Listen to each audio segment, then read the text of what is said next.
Hey, how you doing? It's Roger Burrows here from Source My Property Academy, and this is just a very quick video which shows you how to use our deal analysis spreadsheet.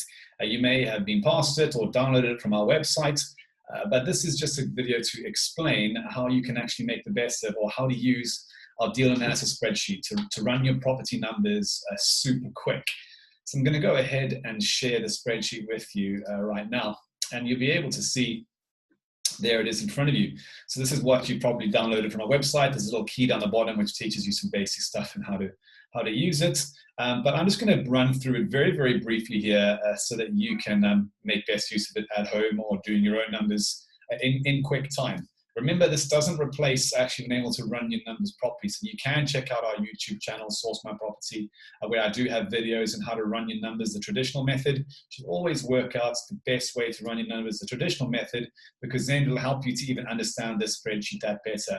But whenever I'm doing my property numbers, I want to do some quick fire figures. This is the spreadsheet that I use to do all my offers and everything on my property market. Okay, so just to talk you around the spreadsheet first of all the boxes that are gray, those are not to be changed because those contain formulas in them.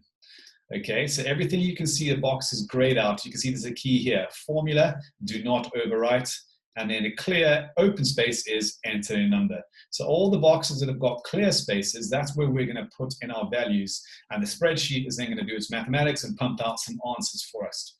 So the first thing that I like to fill out is I like to fill out the top line across here when I'm doing my numbers first. So let's take a generic property, for example. Let's say that it's on the market, the list price is £100,000.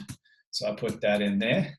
And then obviously when we're doing our property, we always work with the end in mind. Remember, we want to know what the property is going to be worth when we've finished doing the work. So I enter my done up value figure. So I'm going to say this property is going to be worth £150,000 once I've refurbished it. And then you can see it's already started to populate some figures for us. Then I'm going to move down the spreadsheet and start entering all the values for the clear boxes.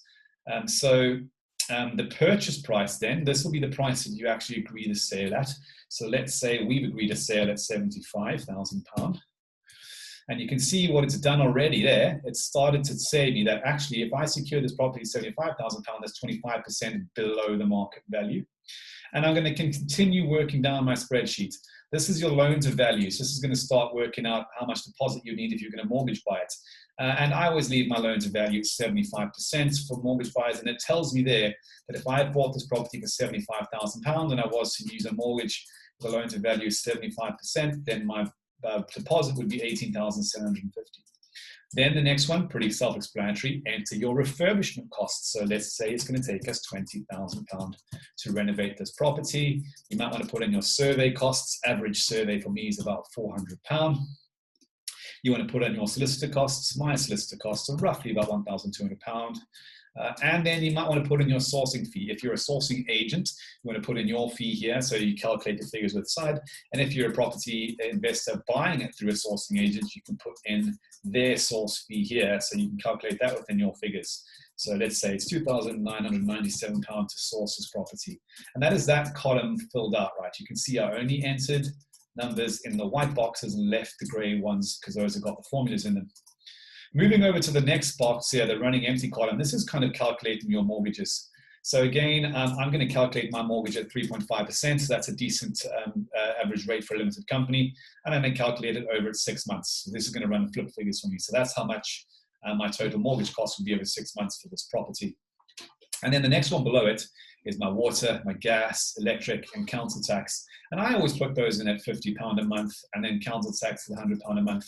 And then again, I'm running it for 6 months. You see, this figure you can change. Say you plan to hold the property for 12 months, you can change that there, and it changes the total cost of your bills. You can even change the bills to be more accurate. Say your water was only £30 a month. You can change them there, and it does all your costs for you. So I'm going to run mine at £6 at 6 months, and at £50 for each and £100 for council tax. And you can see that what is starting to populate is this investment need at the end. This now, if you were to purchase this property for £75,000, taking into account all the other costs we've just put in, and running that deal for 6 months before we're able to sell it on again, it tells us there the total we're going to need for deposits, bills, solicitors, refurbishment is £59,281. Now, this is where we start working out how much money we're going to make at the end of the property. If this property done up value is £150,000, you can see here that what it's done is my flip metrics over here, okay, and my buy to let metrics are over here.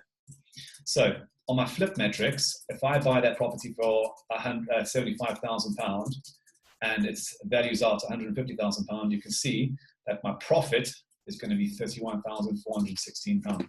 Again, I've got some costs involved there. I've got a estate agent selling fee, and those can vary. So those can vary quite a lot depending on the agreement with the estate agent. And your solicitor costs you can change. Okay, and then your profit margin.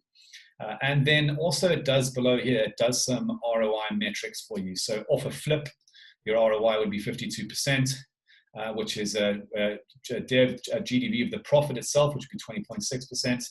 And then also you've got some buy-to-let metrics over here, but don't forget, you've still got to fill out the buy-to-let column. Over here, I put in the rental. I say this property is going to take £650 a month rental income, mortgage rate at 3.5%, tells me my new mortgage, estate agent rate at 10% to pay an agent to manage that property for me would be £65 a month. And then my MO rate. This is the money that I'm saving in a separate account, which will help me pay for any bills associated to that property over the next year, so I don't feel it out of my cash flow. And then right at the bottom, it tells me there that my cash flow for the property, how much profit I'm going to make each month if I rented it, will be £191.88. Now then, for the buy-to-let metrics, we've got this lovely little metrics over here.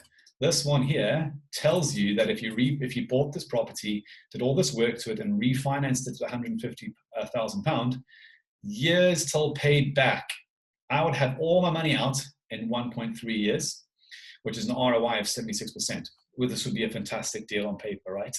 So that is how you use our deal value spreadsheet. You can see it's very, very simple to do. Once you've got your head around it a couple of times, it's very, very easy to use. The golden rule, remember, do not change anything in a grayed out box, because that contains a formula in it which is popping out the answers for you.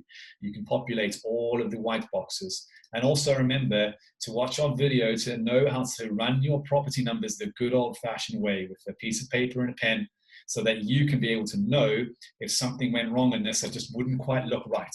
Because if you can do that, you can spot flaws in the spreadsheet. But remember, there is always human error involved. But for now, hopefully this makes your property numbers running at home just a little bit faster. If you've got any questions or you need any help with it, just leave some comments at the bottom of this video, and I'll see if I can come back to you.